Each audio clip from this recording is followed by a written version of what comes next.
And now, you're tuned in to RBLR, the home of Tampa Bay's Reveler Sports.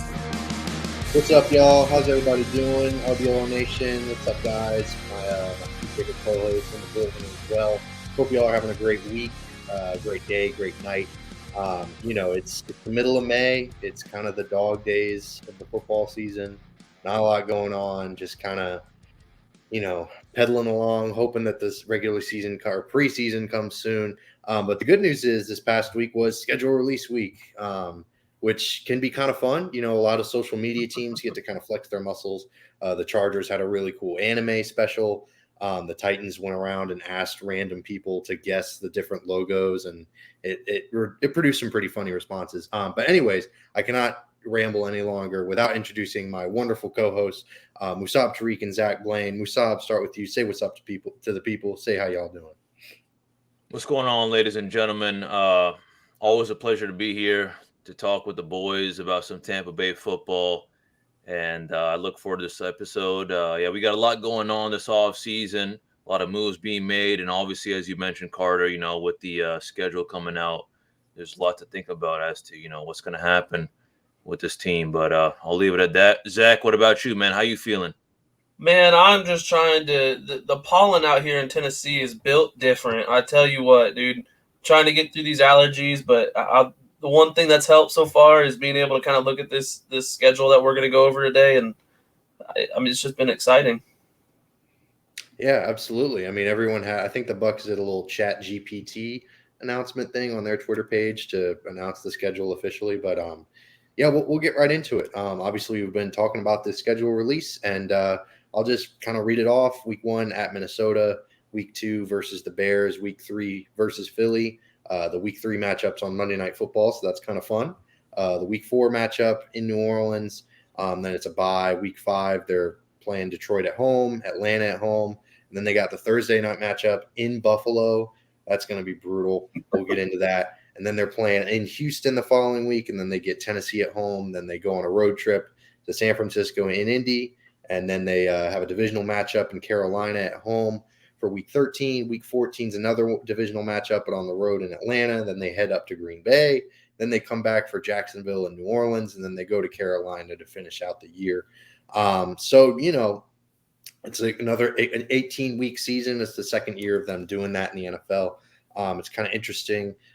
So what are y'all's kind of initial thoughts on the schedule? Who's the toughest team on here? I have my own answer, but I want to hear y'all, who y'all think the team that's going to give the Bucs the most fits, because obviously the Bucs are not Super Bowl contenders, but they're still looking to be at least a competitive team. So Zach, we'll start with you. Who's the toughest team on this schedule for you? Yeah, I mean, I feel like there's two obvious ones in the Eagles and the Bills. For sure. If I had to pick one, I'm going to go Bills just based off of Josh Allen is, in my opinion, one of the top 3 quarterbacks in the league.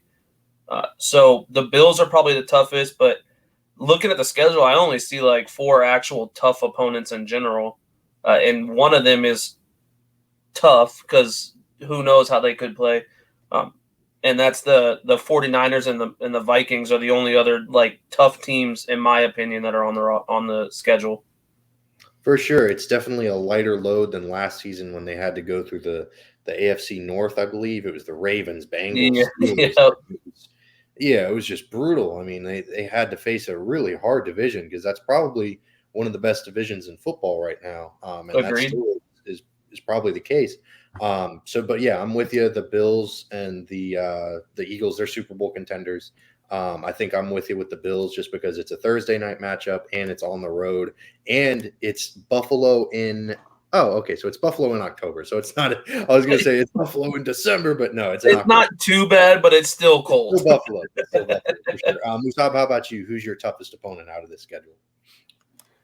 For me, I'm gonna have to go. I agree with the Bills. That's probably my second choice, but I'm just thinking about the Eagles.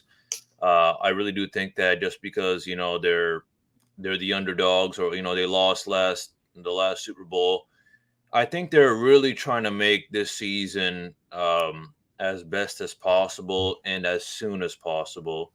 And for that reason, I just think that we're going to have a lot of adjustments to make during, that first kind of round before the bye week. That's why I'm going Eagles. I totally understand what Zach's saying with the Bills, but I do have to go with the Eagles. I just think that it could be potentially ugly, honestly. I think I'll tell you this. I think the Bills are still going to give us a really, really hard time. But I am nervous about these first 4 games before the Week 5 bye. It's an early bye. We only got a couple games, and that's really about it, though. Just because we have way more adjustments to make compared to them. You know what I'm saying? They're more fired up. You know, these are the runner-ups in the Super Bowl. They just have a few little dinks and doinks to fix. You know what I'm saying? So they already kind of have a vision in mind. But for us, it's kind of we're on a fresh slate, and it's going to take us a couple of games to really figure out, what's going on. And the fact that we're playing the Eagles before our bye doesn't really allow us too much time for our players to, rest and recover, and for our coaches to kind of just sit back and evaluate what the situation is.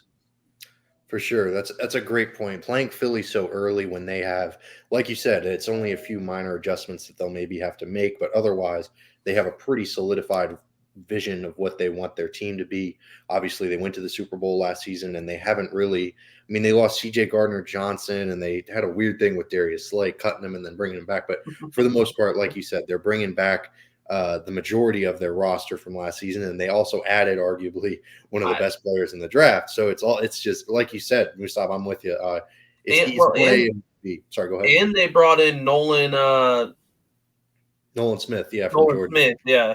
Their draft class was insane, and they just added on. It's So I'm right there with you. I mean, Zach, I'm not a draft expert either, but I'll tell you this: when the draft happened and all that, there was a lot of people yapping about how the Eagles won the draft. For sure. So that makes me very strong possibility. That makes me think, yeah, exactly. So it makes me think we're already on a clean slate. The Eagles are, they went to the finals. They picked up some great guys, and they're ready to come in hot. You know what I'm saying? Agreed. Yeah. Absolutely. Yeah. I mean, and the Bucs are, I mean, we've talked about it all offseason. They're in flux. It's a big question mark who the Bucs are as a team, who their starting quarterback is. They got a new OC. I mean, just so many question marks with this roster as opposed to the Eagles, who are very much, they know who they are. So, Eagles and Bills, definitely 1A, 1B. You could really go either way with the toughest opponent in that regard. So speaking of the kind of, the toughest opponents on the other side of the spectrum, are there any opponents on this schedule, any teams that you look at and you think, ooh, that should be a pretty easy breezy, beautiful cover girl kind of game, like just coasting through that one, no real major challenges. Just for me personally, speaking on what I see from this schedule, I don't know, the only couple that I can really say that are like, oh, well, those are winnable very much so, especially more than the rest, are the Colts and the Texans, just because those were two of the worst teams in the NFL last year, and the Bears as well. So that's the kind of the big three. But the problem with the Bears, they had a lot of cap space and they signed a lot of guys. They brought in a lot of free agents with a high price tag. Plus, they did the smart thing. They traded out of the number 1 overall pick. They got a crap ton of draft capital, and they got DJ Moore. So Justin Fields should be pretty well set up, and I think he's going to have a big year. So the Bears one is going to be tough. But, yeah, the Texans and the Colts, they both have rookie QBs that you don't know what you're going to get from them. Their teams are also very bad because they were two of the worst. So for me, those are the two kind of easy should-be wins. But how about y'all? Maybe y'all disagree. Maybe y'all think some other teams. Musab, we'll start with you. Are there any teams that you view as kind of, oh, well, these should be kind of walk in the park games for the Bucs? I'll be honest with you. I'm fine with the Colts and Texans being easy games, but I'll tell you this. Ask me this in week 4, and I'll really have a better answer. But as of right now, as I mentioned before, it's tabula rasa. We're on a clean slate. It's a new year with a new group, especially that QB room. Who knows how it happens? Who knows what goes on and all that. So as of right now, I don't think there is really an easy game, honestly. I am very curious to see how we play against those teams, as you mentioned. But I'm just going to leave it at that because we are just brand new, and it's a trial year for us. It really is. We're going through a lot of changes. We got a lot of new guys, and I just think that anything could happen. I'm not. I think we should win against those teams, Carter and Zach, but I wouldn't be surprised if we lose, just because as of right now we haven't played a game just yet with all these guys. So who knows what happens? I am optimistic, but who knows? For sure. Yeah, I mean, I love the little Latin inclusion there. That was wonderful. That was some fancy stuff right there. But yeah, I'm with you. It's definitely going to be hard to evaluate what games are really easy because, like you said, the Bucs are in flux, and a lot of these teams have new quarterbacks or just a lot of new aspects of their roster. So we don't really know who a lot of these teams are. But Zach, how about you? Do you view any of these opponents in this schedule as kind of cakewalks or? Yeah, I mean, I think that you took 3 of my 4 that I was like, we should win against these. I think that Justin Fields, I'm not as high on Justin Fields as everyone else is. And I think that it's good that we play them week 2 because they don't really have that time to mesh completely, which is like kind of what I'm hoping for. Then you got the Texans and the Colts, both rookie quarterbacks. Both were just garbage last year. And I think that the Panthers are going to be a team that this year we should be able to beat up on pretty good. Now, later seasons, I don't know if that's going to be the case. I think they have a very good future, or a very bright future ahead of them. But I think that this season, the Panthers aren't going to be the toughest for us to beat. For sure. Yeah. I mean, any of the 3 division opponents could come out and lay an egg, or they could be scorching hot. Exactly. It's so hard to predict with this division, because the Saints have such an aged, old squad that they could come out and play really well together and mesh, or they could all be banged up by the second week and then the Bucs sweep them pretty easily. It's kind of, who knows? And Panthers and Falcons are both incredibly young. They both have young, inexperienced quarterbacks. Desmond Ridder is essentially a rookie, and Bryce Young actually is a rookie. So it's all weird. So the division matchups, I kind of didn't want to touch them in regards to trying to predict whether or not they were going to be easy or tough. But kind of switching back to the other side, I know we're kind of going back and forth, but is there a stretch of the schedule that you look at and think, ooh, this could be the start of a losing streak, or, oh, this could really kind of be the Bucs' downfall? Like, is there a certain few games that you think, and, oh man, that's going to be hard? Zach, we'll start with you. We'll go right back to you. What stretch of the schedule are you thinking kind of cringing at? You know what I mean? Yeah, I mean, the first 8 games, I think that we have some wins in there. I don't think we're going to start 0-8 or necessarily even under 500. Mm-hmm. But to play the Bills, the Eagles, Minnesota, and we're playing, I believe, 2 division rivals in that span. That's just the first 8 weeks are the only like super tough part in my mind. I know we have the bye week in there, but still, those 7 games are what I'm kind of dreading watching. Yeah, no, I'm with you. The beginning of the season is definitely it's a front loaded schedule, if you can even really call it that, because it's still a pretty weak schedule. But they definitely have all the the Eagles and the Bills. They get out of the way within the first half of the season, so that's kind of nice.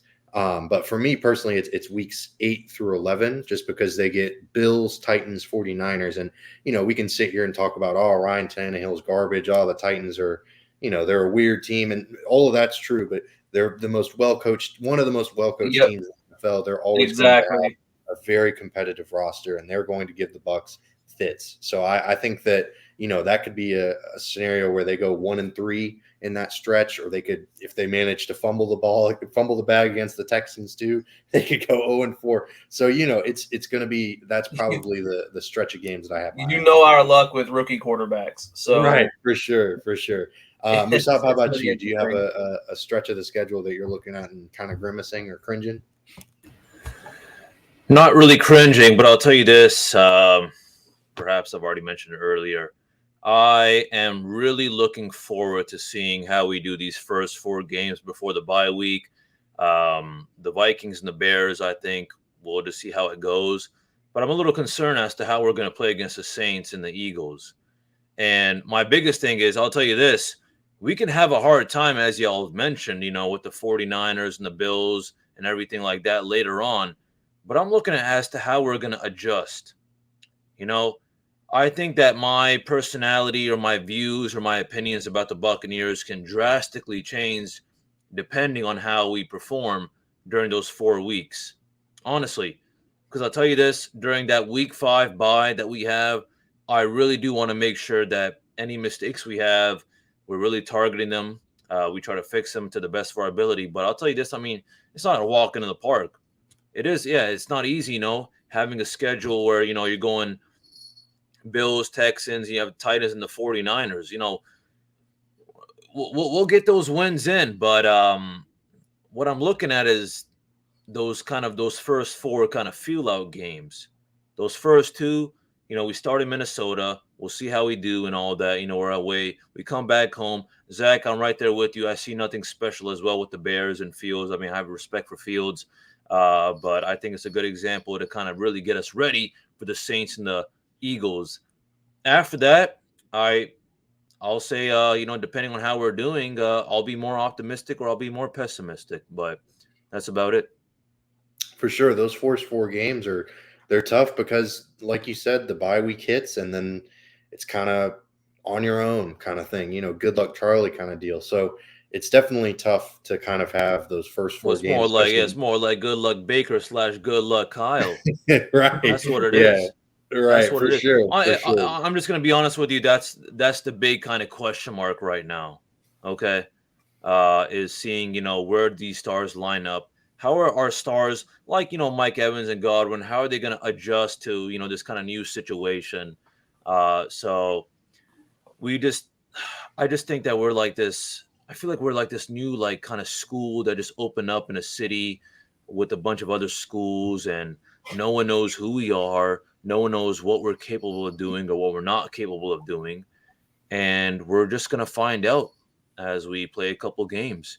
We have some good opponents and we have some decent opponents. I don't think I have nothing bad, to say against the Vikings or the Bears, but I'm hoping that, things get better after those 2 weeks. So we're ready for the Saints and the Eagles.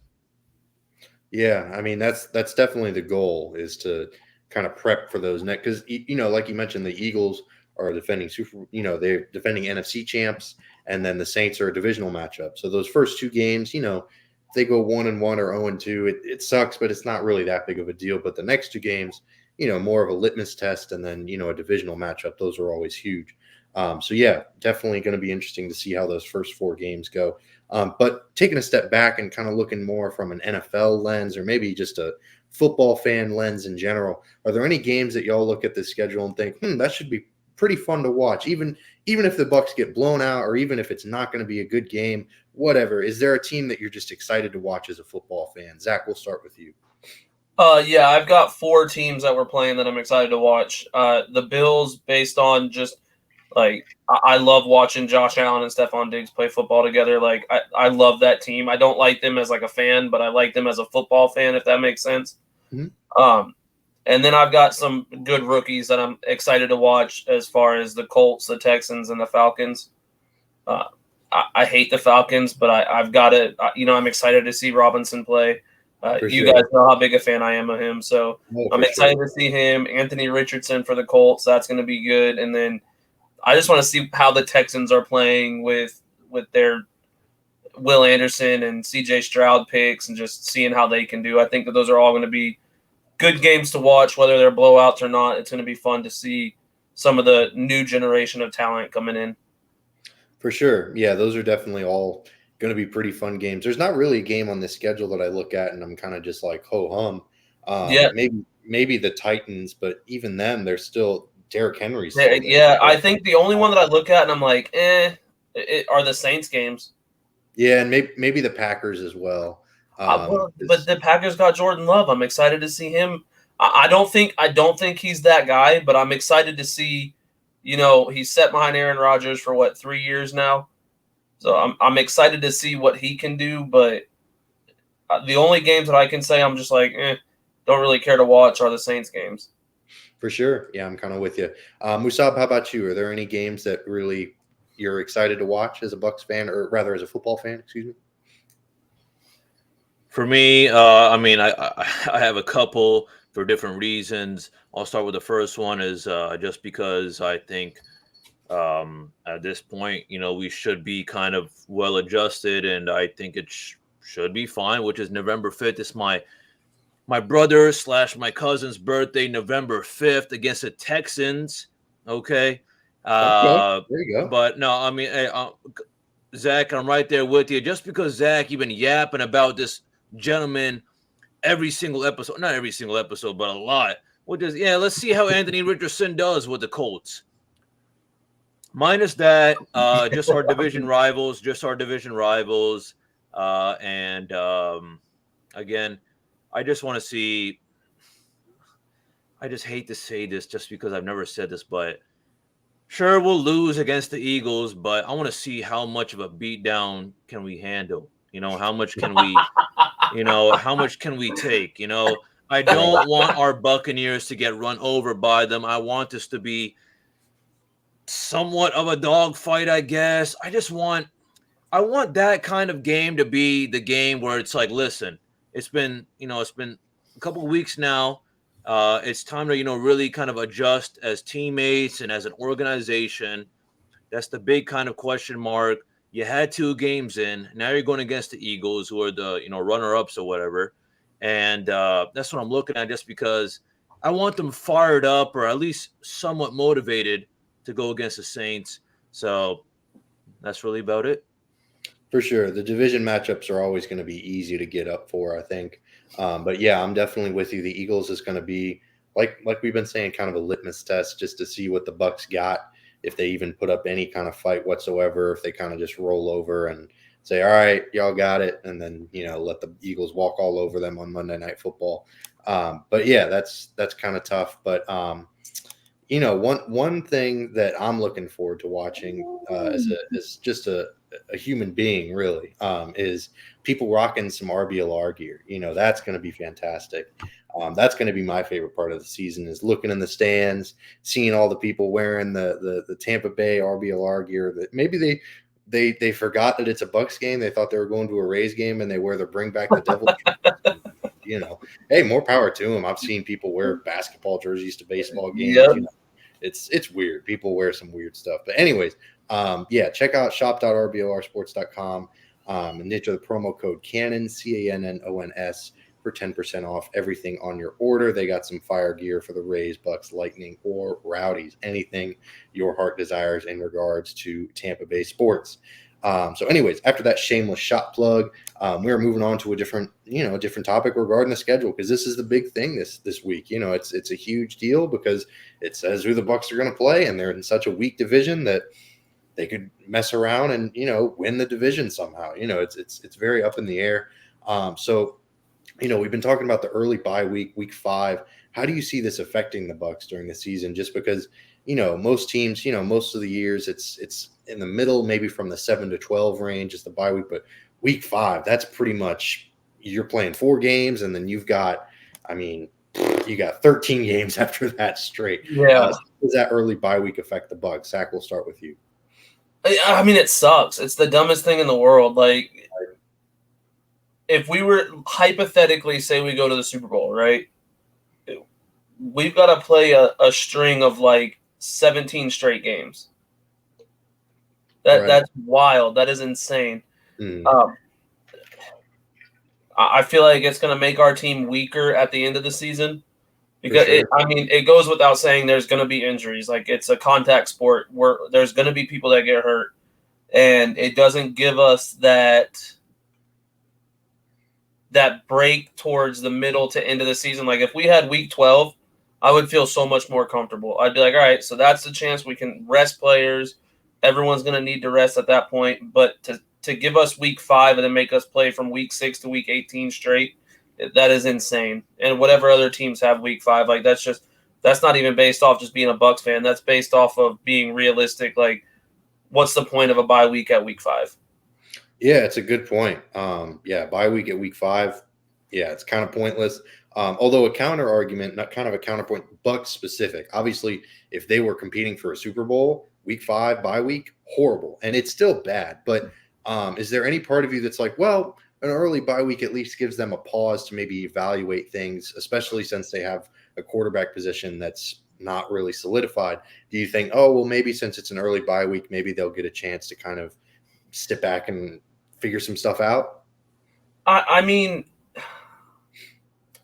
yes and no. And I say yes because like your point is exactly right. It gives them a chance early in the season to try and figure something out. Right. But realistically, how much weight can you put into 4 games? That's true. That's a great So point. in my mind, I don't want whether it's Baker or Kyle. Mhm. Obviously, I'm leaning towards Baker, but like whoever the starting quarterback is, I don't necessarily want them to feel like someone's breathing down their neck. Like obviously they are. You're in the NFL. If you're not performing, you're going to get booted. Like that's just how it works. Sure. But if you have a quarterback who let's say Baker's a starter and he feels like if he messes up one time that Trask is coming in, it's going to make him play less dangerously, which some people might consider that good. But to me, that means he's not going to go for the deep ball. He's not going to try and risk anything because what's the point? But in reality, like you need to be able to risk a little bit to make big plays to win games. So, like Bruce Arians say, no risk it, no biscuit. Like I feel like that's how you should play ball. Smartly, obviously, but like I think that's the biggest part of my thought in week 5 being dumb is that even if Baker's not doing great or Trask isn't doing great, I think it's too early for you to be like, no, you don't need to be a starter. You're done. Right. That's a good point. Musab, how about you? Maybe you're more optimistic about the week 5 bye, or maybe you're kind of in the same boat as Zach and I and are kind of dreading it. It sucks. It does. It Fair sucks enough. indeed. But what I will say is I have no optimism towards Kyle Trask. I think Baker Mayfield should run the show at least the first 4 weeks. That's just my kind of hot take as of right now. Fine, go ahead, throw Trask in. If he balls out, with his opportunities he's given, then let him ball out. My only kind of pro is, with the week 5 kind of bye, I guess it gives you an earlier time to evaluate, the issues. But I don't know if it's too early. I don't think it's too early, but it could be too early to really, think about, how it's going. Just because, I can't remember all the bye weeks we've had these last seasons, but I'll tell you this: it wasn't week 5, Right. and that's the con. That's the con is the rest time, because Zach, as you mentioned, after that, week 5 bye, we're going if we were to go in the playoffs in the Super Bowl, we're just having a bunch of weeks going on week after week after week with no rest. So Exactly. that's the kind of con. So in my opinion, I think it's fine if we're gonna run with one quarterback. I think preseason time, I think we need to really solidify who is gonna be our starter. From there, we move on with this guy. We'll give the second string, his opportunities because it's still not really, solidified technically, I guess. But we run with one guy the first weeks. We evaluate what's going on. We keep him if he's doing mediocre or solid. And if he's really doing horrible, then fine. We'll go with the other guy. But you have to think about this, Carter. That's just one side. I'm just thinking, more on the offensive side, on the QB side. I'm thinking about, but what about our defense? You know what I'm saying? So now that's the big thing. You touched on kind of figuring out the problems as like why week 5 would be a good thing. In your opinion, though, is it in those first 4 games, we're playing Minnesota, who was a playoff team. We're playing the Eagles, who were runner-up. And we're playing the Bears, who spent ungodly amounts of money in the offseason.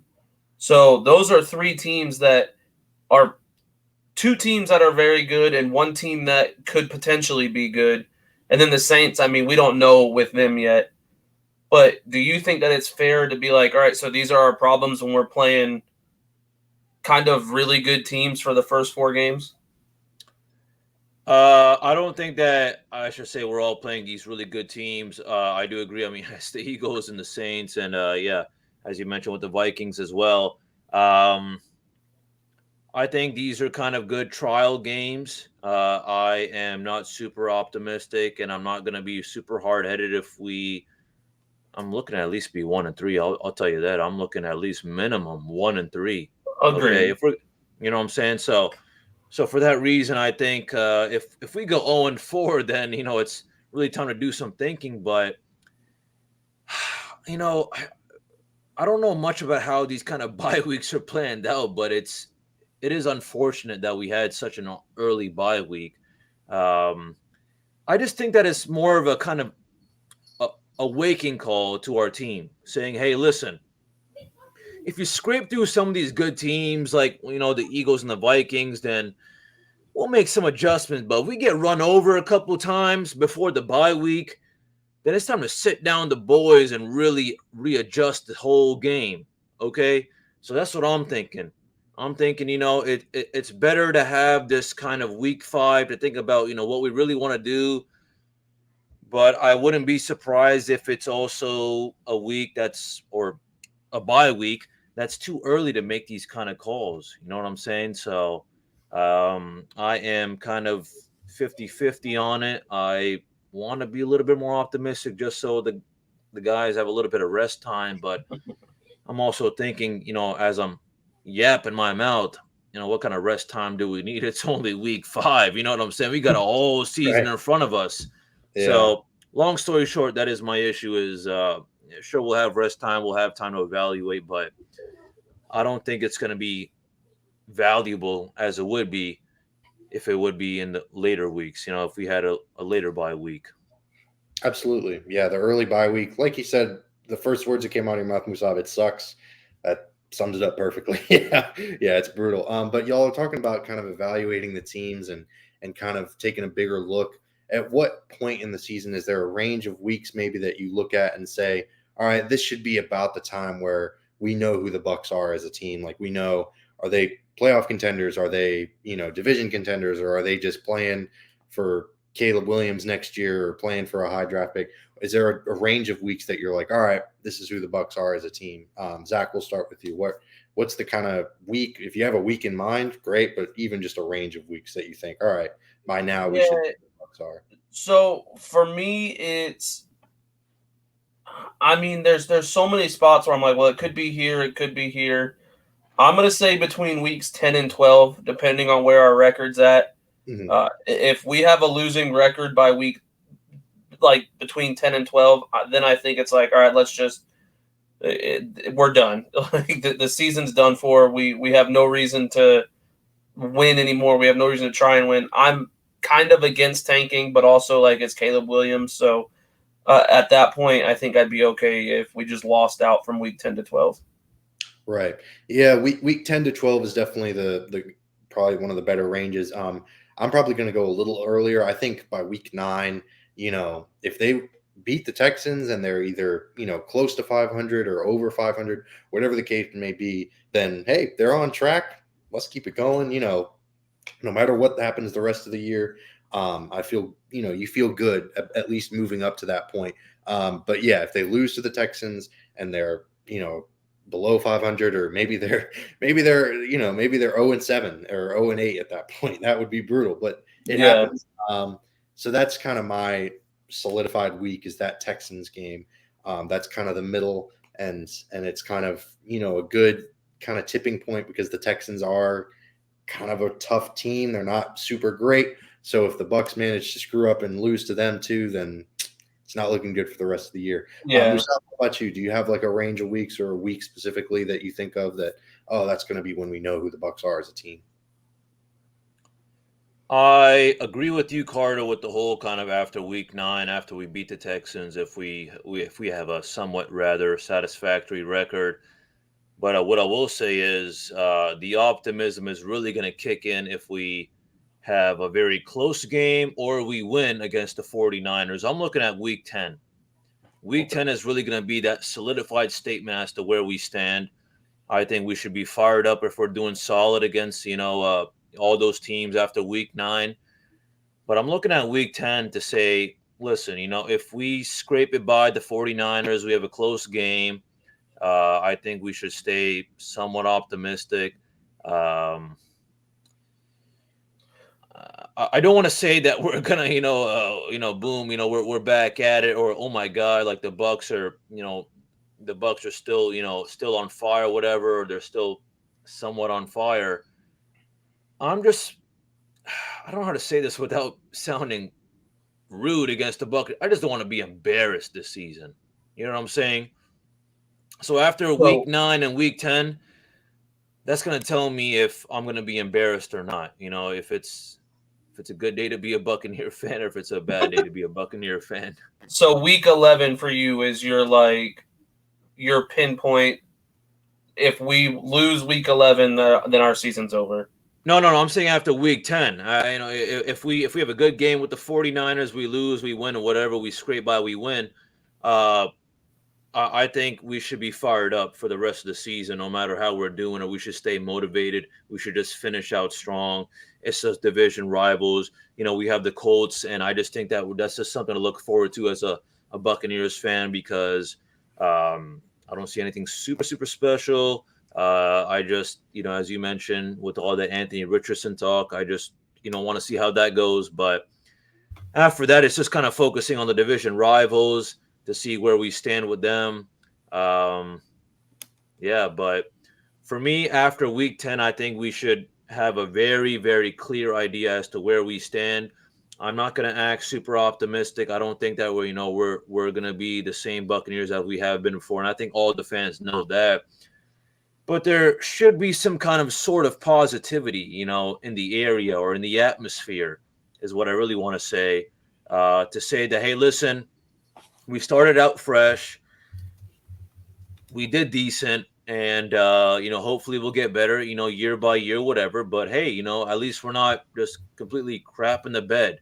I don't want that kind of mentality where we're just gonna just screw all those games over and try to go for Caleb Williams and all that. I'll tell you this, until this day, I'm just very hesitant about drafting a quarterback unless something really, really stands out. Okay. And Caleb Williams doesn't qualify for that. I'm not going to act like, no, I'm not a Caleb Williams expert either, but I'll tell you this, it's a whole different ball game. I've mentioned this before in past episodes. Okay. There's a lot of dudes out there in many leagues, but I'll go specifically with the NFL who did pretty good in the NCAA, and they balled out in the NFL, and no one ever expected that. Okay. Having a good quarterback, having a quarterback that's going to represent your organization for the next couple of years, it's rare to find. You know what I'm saying? So that's why I've always just been very iffy on getting a quarterback. I'm so happy. To all those Buccaneers fans who wanted Will Levis, I'm so happy we didn't get him, okay? I don't want to play risk it, no biscuit, all right? I think so week 10, right? We should see how we do right now. Let's work with what we have. We have a lot of more supporting cast to focus on. Sure, the quarterback is an important position, but if we protect him, we allow him to adjust. If our wide receivers and running back and the offensive line have a good chemistry with him, and if our defense just completely goes off, we should be fine. Yeah, I mean, I don't disagree, but I guess it just for me, week 10 is right in my range. I think that's perfect where we should cut it off. Like if we're gonna lose after week 10, I guess no matter who we get at the end of it, like I just feel like that's probably the perfect cutting off point for optimism, like whether we're going to be optimistic or pessimistic. For sure. Yeah, week 10, that whole range is definitely pretty solid. By then, if they're really bad, like Musab said, they could look into drafting a quarterback or whatever. I don't know. We'll see where they are at that point. We'll see how everybody's doing on the team. But I want to move on to record predictions because it's way too early and nobody knows anything, but that's what kind of makes it fun. Just for funsies, just for whatever, just for shits and giggles, as they say. I'm gonna go first. I think they're gonna go 6-11. That's kind of my like I said. Wow. My way too early prediction. 6-11. I don't know where that cuts in the division. But I'll leave my way too early record prediction, kind of just to finish off the show since we've talked so much about this dang schedule. Zach, how about you? What's your record prediction? I was thinking 6-11 when I went into like how I expected us to do this season. But when I went through and broke it down game by game, I wasn't paying attention, and I ended up with a 10-7 season. I'm going to be honest with you. I don't know how I did it. I don't know. I don't know that I even believe it, but I just went game for game, and I came out to a 10-7 season. The only division rival we lost to, or the only division rival that we didn't beat, was the Falcons in my schedule. Fair enough. I mean, like I said, no one knows anything. I sure as hell don't know anything. So, who knows? Musab, how about you? What's your way too early record prediction? It's going to be a little bit more optimistic. I'm thinking maybe 8-9. I don't think that early bye week is going to be very helpful to us. I'm thinking, 1-3 before we get that week off. I'll tell you this, we got a tough schedule, but Carter, as you said, I'll leave it as this. I don't know either, honestly. We'll see how it goes. I'll say the only thing I'm thinking is 1-3, worst comes to worst. But after that, I really don't know. It depends on what we do after that bye week.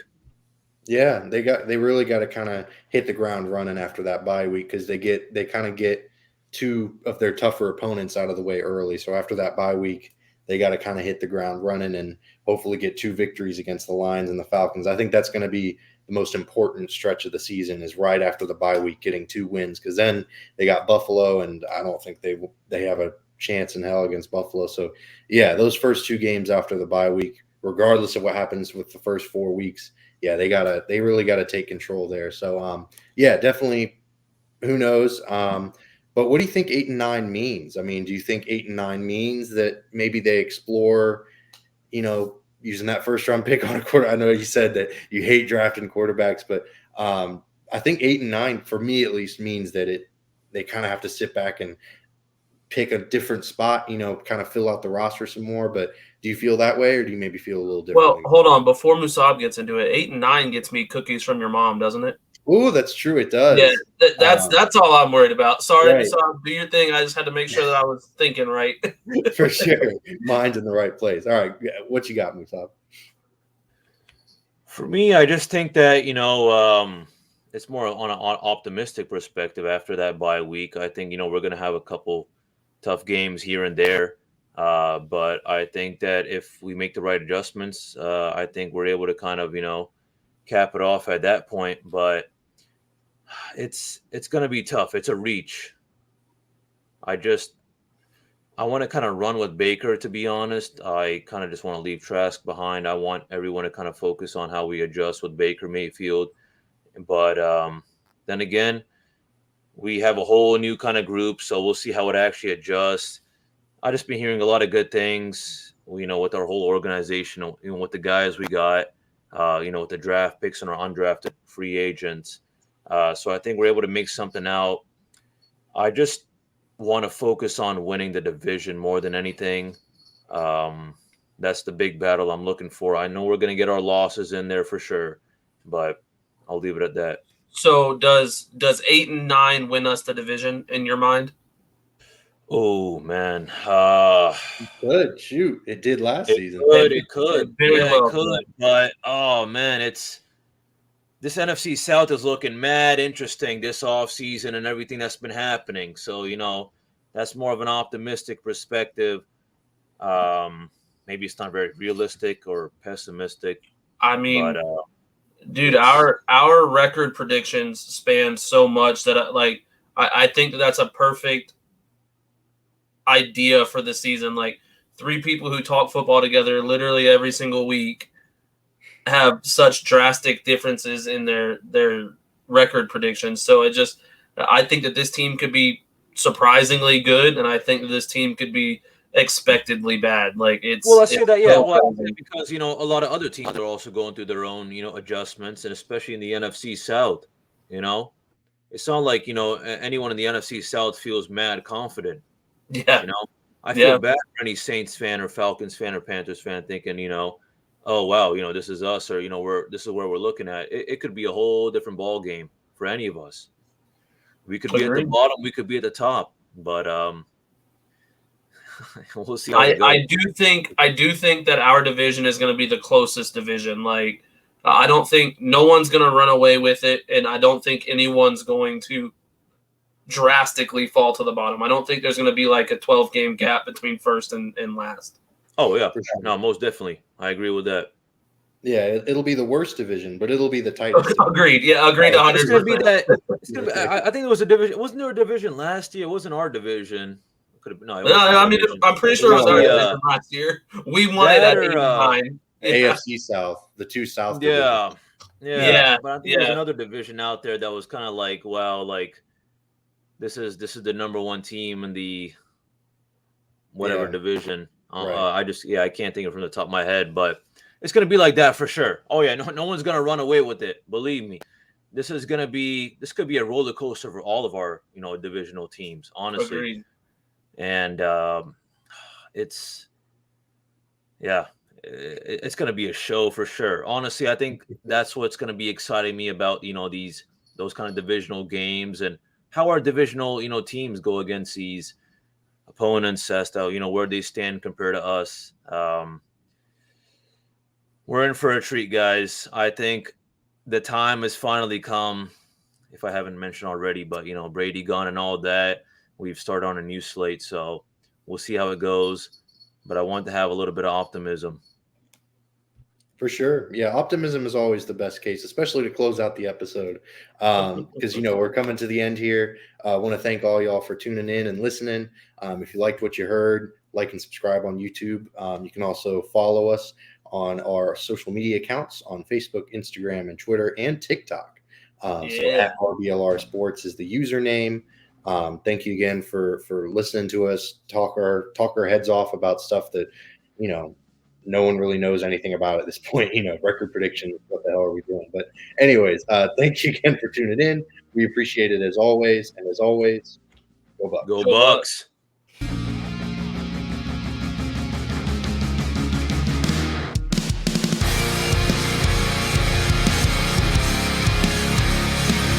Thank you for tuning into this presentation by RBLR Sports. On your way out of the stadium, please remember to like and subscribe.